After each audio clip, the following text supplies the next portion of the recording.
The need for creed.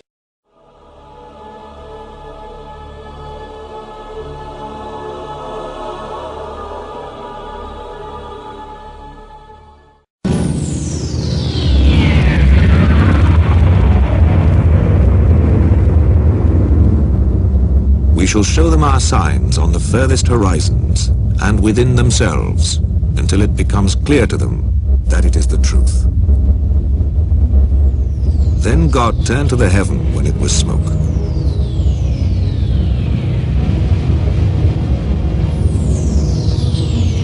Do not the unbelievers see that the heavens and the earth were joined together?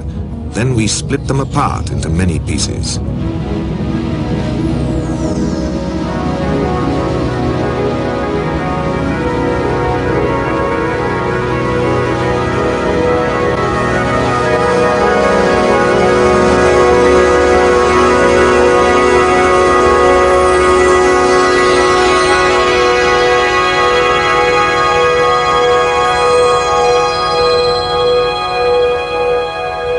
Praise be to God, Lord of the worlds.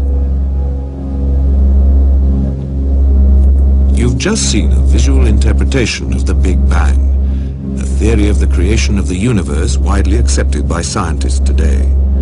The words you heard were from the Quran, the holy book of Islam, recorded over 1,400 years ago.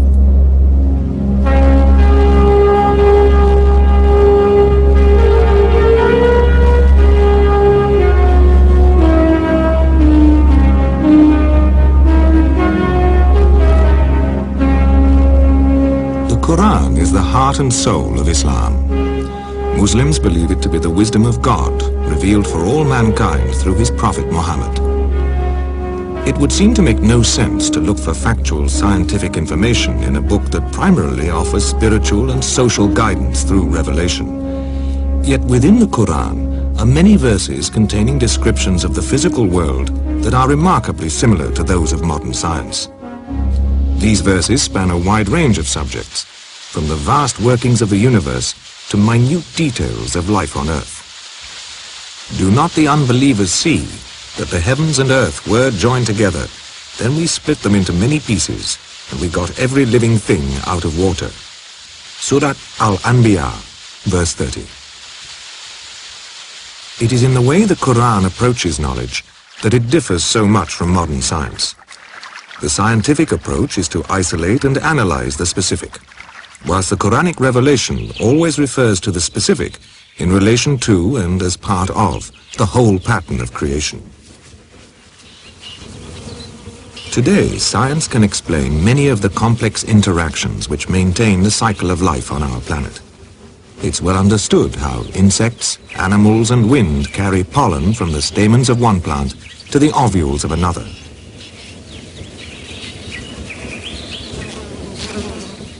This process of fertilization in plants nearly always depends on the existence of definite sexual characteristics, the male stamens and the female ovules.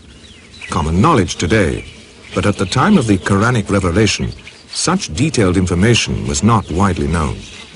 Nevertheless, in the Quran we read, "Of all fruits God placed on the earth, two of a pair." Surat Arad, verse 3. God is the one who sent water down from the sky, and thereby we brought forth pairs of plants, each separate from the other. Surat Taha, verse 53. The Quran describes the particular in order to further man's understanding of the unity of all things and his place within creation. In the light of this, we should perhaps expect to discover that any detailed observation made in the Quran should accord with modern scientific facts. It was the discovery of this relationship within his own field that led Dr. Maurice Bucaille to make a scientific study of the Quran. As a medical doctor, particularly attracted to natural sciences and physiology, I must confess that in 1972, when I read the Quran in the original text for the first time, these data concerning man were those which impressed me most. And in view of the state of knowledge in Prophet Muhammad's day, it is inconceivable that many of the statements in the Quran which are connected with science could have been the work of any man. This film is based on the research made by Dr. Bukai and published in 2 books, The Bible, the Quran and Science, and What is the Origin of Man? Dr. Bukai's initial interest developed into a general study of all the scientific references in the Quran. He realized that to fully understand these references, he had to develop a grasp of many specialized scientific disciplines. As his study progressed, he found that every description of the material world in the Quran correlated with established scientific facts. It is therefore perfectly legitimate not only to regard the Quran as the expression of revelation, but also to award it a very special place on account of the guarantee of authenticity it provides and the presence in it of reflection which, when studied today, appear as a challenge to human explanation. How is it possible for a book recorded in the 7th century to preempt so much of today's hard-earned scientific information? To understand this, we need to look at the nature of the Quranic revelation and examine its authenticity. Mecca, in the Arabian Peninsula, is the center of the Muslim world. Mecca has always been a holy place and was a center of pilgrimage long before the time of the Prophet Muhammad.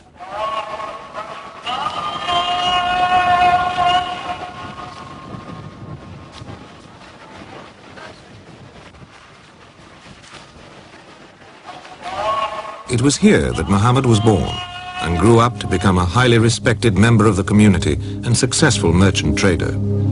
It was his habit to retreat to the nearby Mountain of Light for periods of meditation and contemplation. In the cave of Hira, at the age of 42, he received his first revelation on the 6th of August in the year 610. Read, "In the name of your Lord who created man from something which clings." Read, "Your Lord is the most noble, who taught by the pen, who taught man what he did not know." Surat Al-Alaq, verses 1 to 5. The revelations continued over a period of more than 20 years, up to the death of the Prophet in the year 632. The Prophet, being unable to read or write, called upon his literate companions and dictated to them, and so supervised the transcription and proper recording of the revelations. These fragments were later assembled as the Quran. Altogether, there are 114 surahs, or chapters, composed of more than 6,000 verses. Within 15 years of the Prophet's death, a final Quran had been compiled and authenticated by the Prophet's companions, who had been present with him throughout the revelations. This was achieved during the Caliphate of Uthman, at the town of Medina, where the Prophet is buried. When Muhammad brought his message to Mecca, many of the people turned against him, and he was forced to flee with his followers. In Medina he was given refuge, and it was here that the first Muslim community was founded and Islam developed its social form. From that time the Quran has never changed, and the original meaning of the words has been preserved. The same Quran, word for word, and in its original language, Arabic, is used today across the Muslim world from Morocco to Malaysia.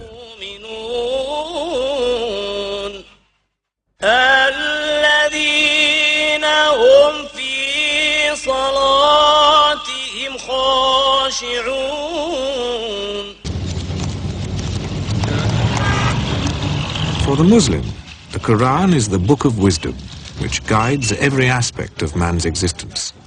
Not only the individual's inner spiritual development, but also his outward behavior and the social life of the community.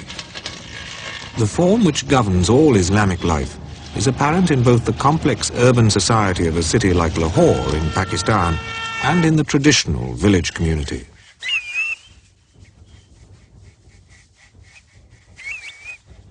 The foundation stone of any community, no matter how large or small, is the individual.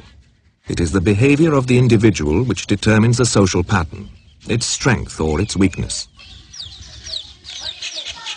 There are many verses in the Quran which guide the individual's behavior and which deal with his responsibility towards others. In any Muslim community, whether urban or rural, this is learnt and understood from a very early age. The Quran describes this individual responsibility as a trust that God has given to man. Implicit in this trust is a threefold responsibility: to oneself, to others, and to the natural world. In this way, the individual sees himself as belonging, as a part of the whole, rather than separate.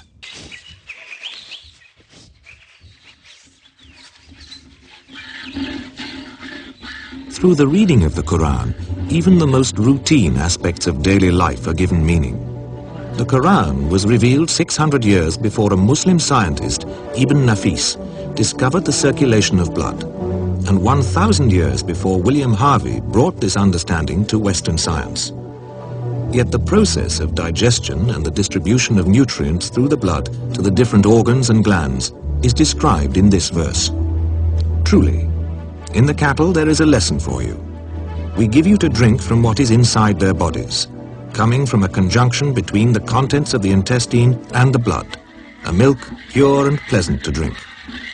Surat Al-Nahl, verse 66.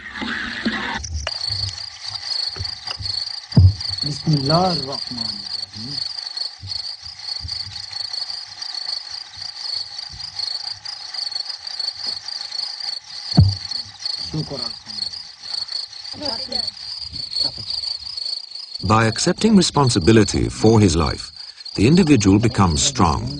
From his sense of identity and belonging grows the strength of the village community, and from this, the strength of the larger community of the world.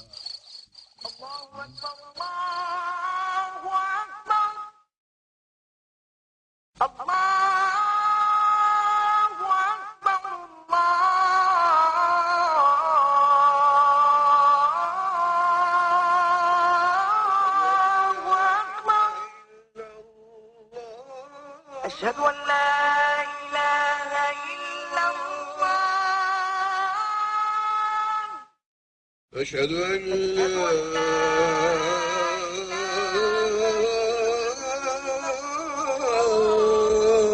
إله إلا الله.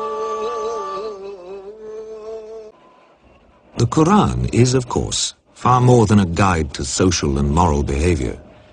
The acceptance of revelation essentially means believing in God the Creator. It also means believing in His prophets. For the Quran is quite literally regarded as the Word of God. It's well known that a Muslim prays 5 times a day, but less often understood that his prayer shouldn't end as he leaves the mosque, but should be carried with him, coloring the awareness with which he undertakes all his daily activities, no matter how mundane they might appear to be. In this way, he attempts to maintain a perspective on his mortality and to live in the world, but not be of it. Today, there are more than 1 billion Muslims in the world, living in many different countries, divided by language, culture, and politics, but joined together through their common belief in God and the teachings of the Quran.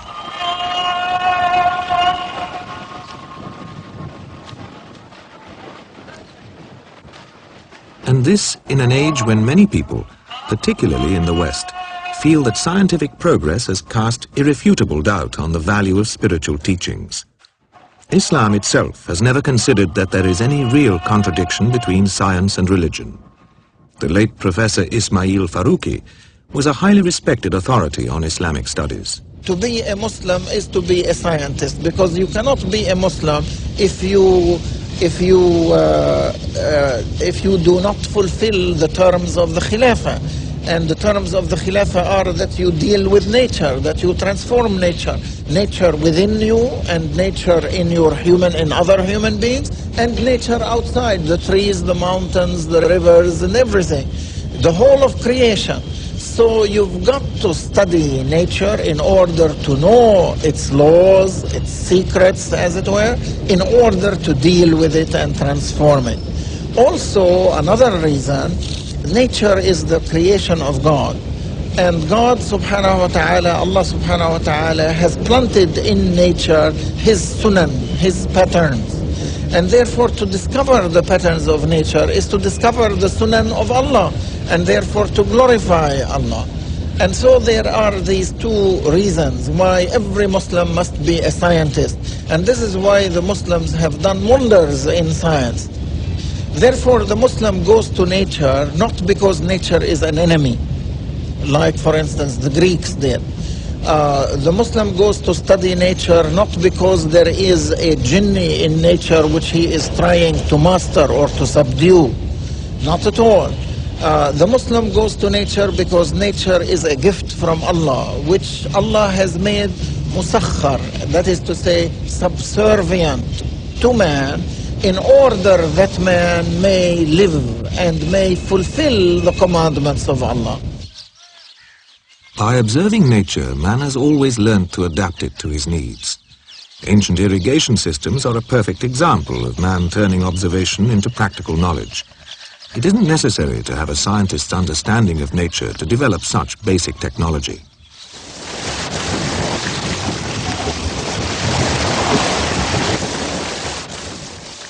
In Europe, it was not until the 16th century that Bernard Palissy presented the first coherent description of the water cycle. He described how water evaporates from the oceans and cools to form clouds. The clouds move inland, where they rise, condense, and fall as rain. The rain gathers in lakes and streams and flows back to the oceans in a continuous cycle. This picture is familiar to us today, but at the time of the Prophet, the prevalent ideas owed more to myth and speculation than to observed fact. In the 7th century BC, Thales of Miletus believed that surface spray from the oceans was picked up by the winds and carried inland to fall as rain. It was thought that the water returned to the ocean through a great abyss, which Plato called the Tartarus. Whereas Aristotle imagined that water vapor from the soil condensed in cool mountain caverns and formed underground lakes that fed springs. The Quran, far from reflecting the common misconceptions of the time, is in close agreement with the facts of modern hydrology. Have you not seen that God makes the clouds move gently, then joins them together, then makes them a heap? You see raindrops issuing from within them. Surat An-Nur, verse 43. It is God who sends the winds, and they raise the clouds. Then he spreads them in the sky as he wills, breaking them into fragments until you see raindrops falling from within them. Then when he has made them reach those of his servants he wills, see how they rejoice. Even though before they received the rain, they were dumb with despair. Surat Ar-Rum, verse 48.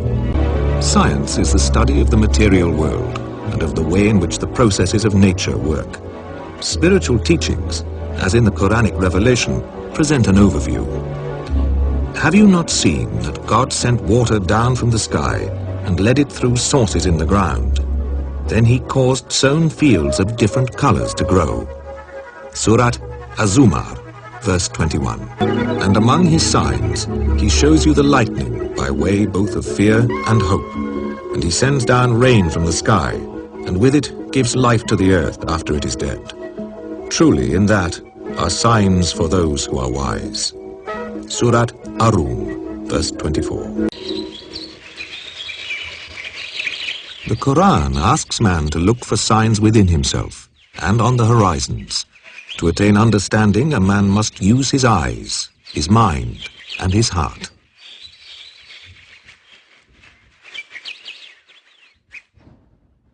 Any path of knowledge demands an act of faith, but not, as it is commonly misunderstood, blind faith. True seekers of knowledge expect their ideas and their faith in those ideas to be continually tested.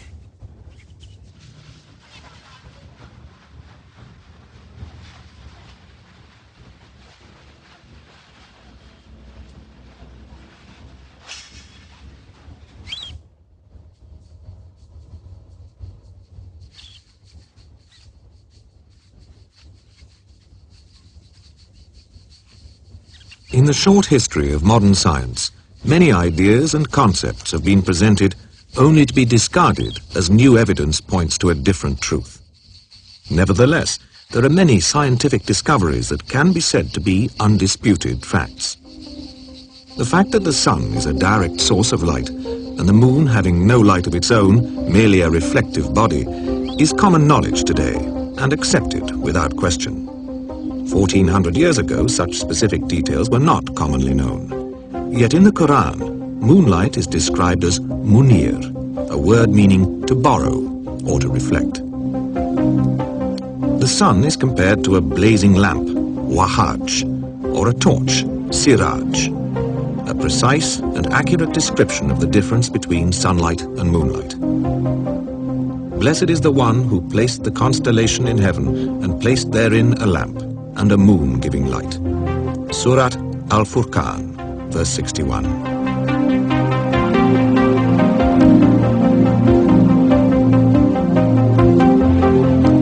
For a long time, European philosophers and scientists believed that the Earth stood still at the center of the universe, and every other planetary body, including the sun, moved around it.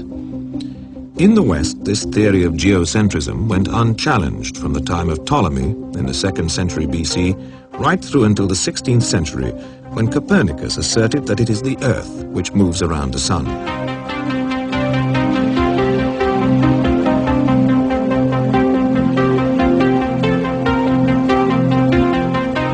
In 1609, the German astronomer Johannes Kepler published the Astronomia Nova, in which he concluded that not only do the planets move in elliptical orbits around the sun, but they also rotate upon their axes at irregular speeds. With this knowledge, it became possible for European scientists to explain correctly many of the mechanisms of our solar system, including the process of night and day. In describing the sequence of night and day, the Quran uses the Arabic verb QUR, which tells how the night winds or coils itself about the day and the day about the night, an image which fits perfectly with a cycle of night and day produced by the turning of the earth upon its axis. He makes the night enfold the day and the day enfold the night. Surat Az-Zumar, verse 5.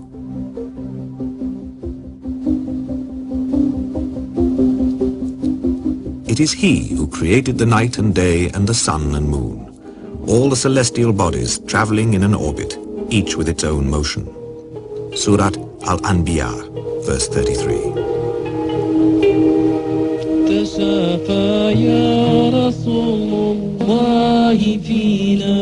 Revelation goes much further than science in its unified vision of creation. Yet those aspects of it which specifically describe the material world agree with established scientific fact. Also, there is no observation in the Quran which is contradicted by scientific fact.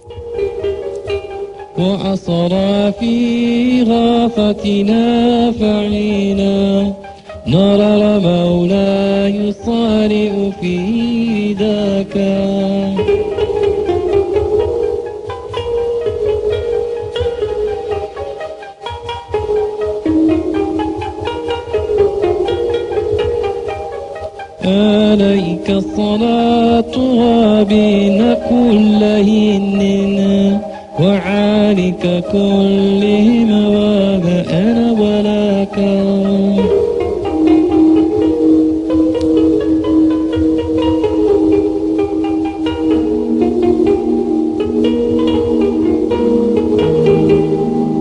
عليك صلاة ربنا كل هين وآلك كلهم وما أنا ولاك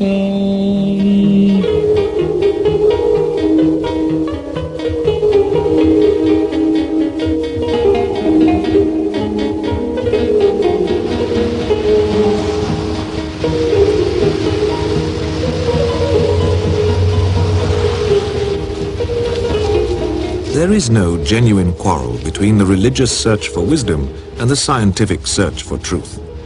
It is dogmatism that creates this illusory schism. Religious dogmatism leads to the denial of much genuine scientific discovery.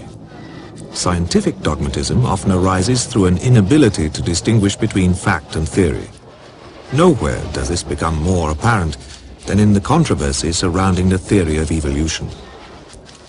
For most of us, the concept of evolution conjures up the name Charles Darwin.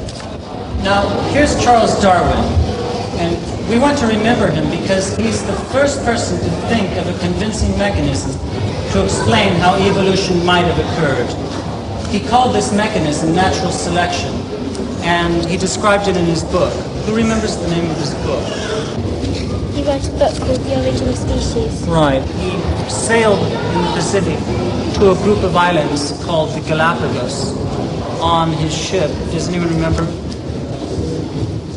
Yes? HMS Beagle, right. On the Galapagos Islands, Darwin found living proof of an evolutionary process at work. He found, for instance, that there were considerable variations in the beaks of finches, each having evolved to exploit a different ecological niche.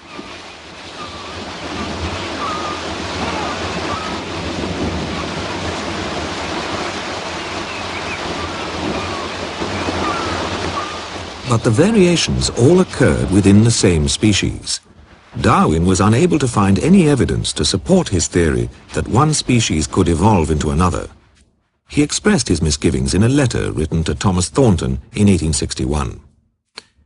But I believe in natural selection, not because I can prove in any single case that it has changed one species into another, but because it groups and explains well, as it seems to me, a host of facts in classification, embryology, morphology, rudimentary organs, geological succession and distribution. Some apes. Which one is some apes? Despite his misgivings, Darwin's work had such a powerful impact that it has colored most scientific research on the subject since. The popular image of evolution, that mankind evolved from apes, has been so widely embraced that it is now taught as being fact rather than theory. More than a century of scientific research has failed to prove this theory. For a long time, the major line of research was paleontology, the study of fossils. Here, very limited and random evidence has fed an almost unlimited amount of speculation.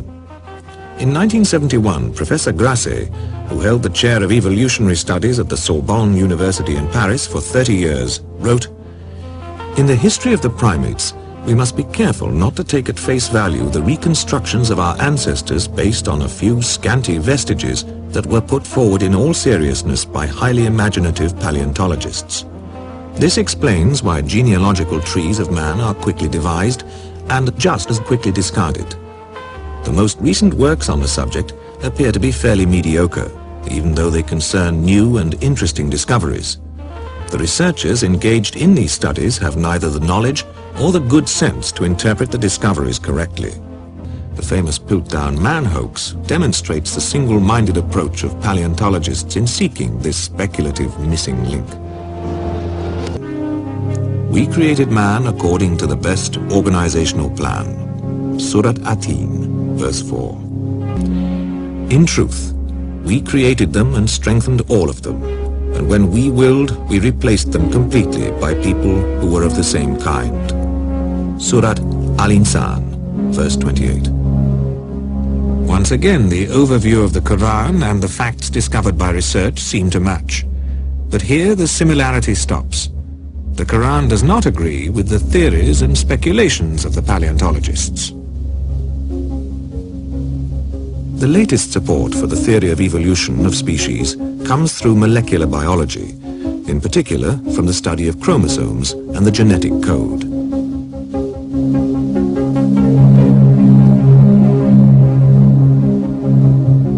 In multicelled organisms, the complete genetic code is contained within the nucleus of each and every cell in the body. An individual inherits exact copies of genes from the parents, so passing on information from one generation to another.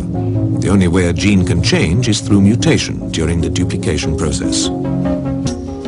Geneticists have shown how this process of mutation can account for major physical changes within a short time span. But this is far from proving that one species can evolve into another, and it's even further from providing a complete explanation for the myriad life forms on this planet.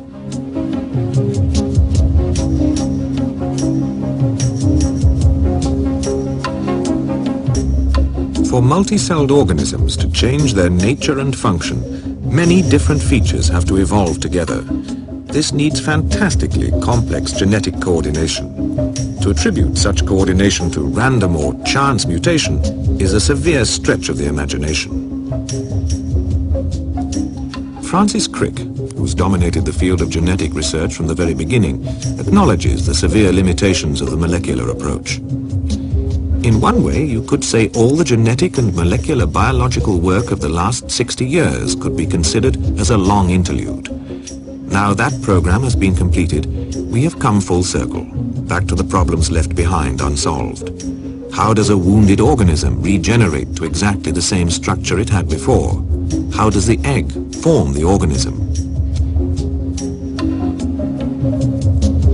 Almost nothing is known of the way genes communicate, cooperate, and organize themselves to develop a complex organism like man. An attempt to explain life solely in terms of random molecular mechanisms is too simplistic. It fails to deal with the fundamental questions behind the process of creation. We created you, and thereupon we fashioned you. Thereupon we told the angels, bow down to Adam. Surat Al-Araf, verse 11.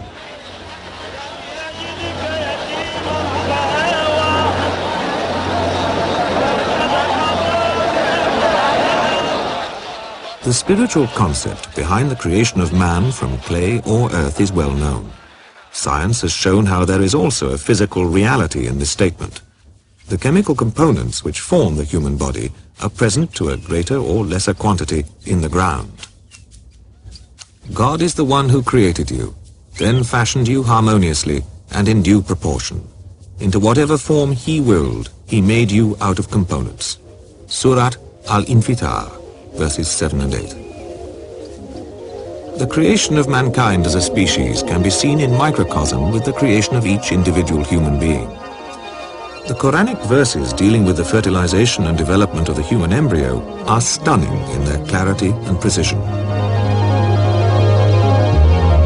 What you're seeing is the actual journey of the male sperm to the egg, photographed inside the body for the first time.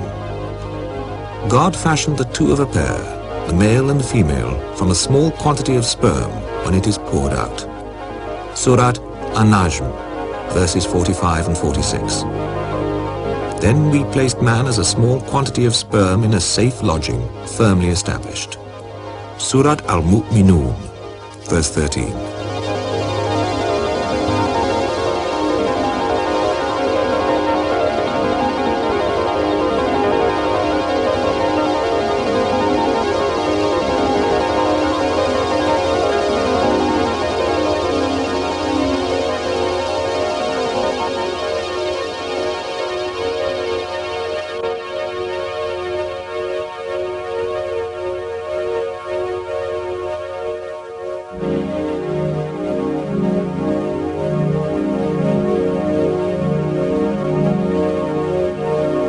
Once fertilized, the egg moves to the womb, where it throws out villocytes, using them to cling to the wall of the uterus and to draw nourishment.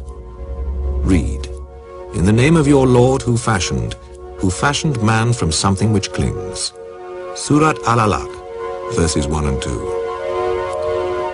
We fashioned the thing which clings into a chewed lump of flesh, and we fashioned the chewed lump of flesh into bones, and we clothed the bones with intact flesh.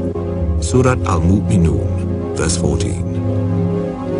As the embryo grows, it passes through stages where many of its parts are out of proportion. We fashioned you into something which clings, into a lump of flesh in proportion and out of proportion. Surat Al-Hajj, verse 5.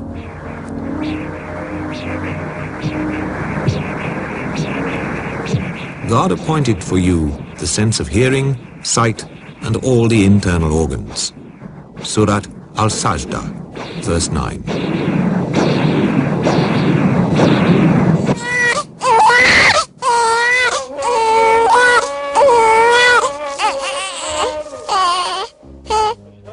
Today, we are born into an age of great scientific accomplishment.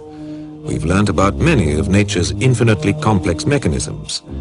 When we think about the remarkable organization presiding over the birth and maintenance of life, it becomes less and less possible to consider it as the result of chance.